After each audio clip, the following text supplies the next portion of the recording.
这个全台湾为着新冠病毒的人数已经超过11000人。指挥官陈时中讲，整体疫情平稳，这个整体病例为发病日，也则是采检日来看，拢有一点点落降的趋势。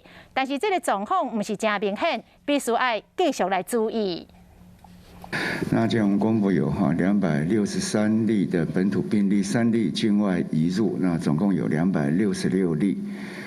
好，那死亡的案件是28例。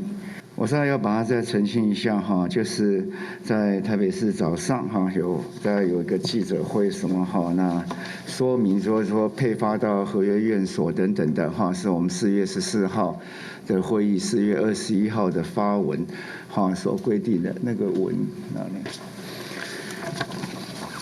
好，那个文基本上当然他也讲说哈。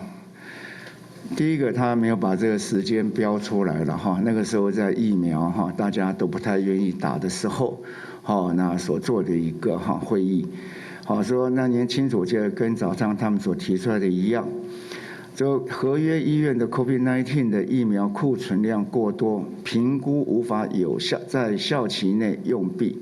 好，为使疫苗有效运用，可在辖区卫生局人员协助下。将疫苗配送至其他的合约医院、非合约医疗院所或卫生所，那需用者尽速使用。好，那这里面当然会有关，就是说怎么样来调度的时候，以次为限，运送时符合疫苗人运人仓的一些相关规范。那这个是在4月14号开的会议，4月21号所规定所发出来的通知。那这里面重要就是说库存量过多，无法于校期内用毕了哈。那我们清查他们这一批发到外面的，事实上校期是到8月了哈，所以事实上没有这个情况。但重点不在这里了哈，重点整次事件的重点还是在4月24号以后。好，在4月24号以后。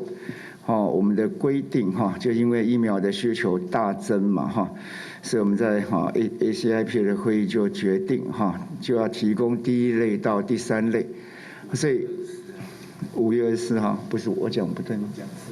我讲4月24号，抱歉。好，那比较新的文件，我们在5月24号，其实我们在记者会也讲过很多次。双北就针对第1类到第3类的人员来施打。好，所以重点在这次的事件里面，就施打的对象，是不是第1类到第3类的人员？我想这才是一个比较大的一个重点了哈。那么还是希望在疫苗现在开始下礼拜开始就124万剂，那有相关的一些优先的对象群，那这是等于是1到6类我们都直接就一次就开放了。好，那剩下第7类，那针对来造册，那我们再来审核相关的一些名单的合适性，还有疫苗的一个供应，双方来做一个最佳的一个配合。好，所以大家一定要根据相关的对象群来做施打。那我相信在这个礼拜大致上在第1类到第3类。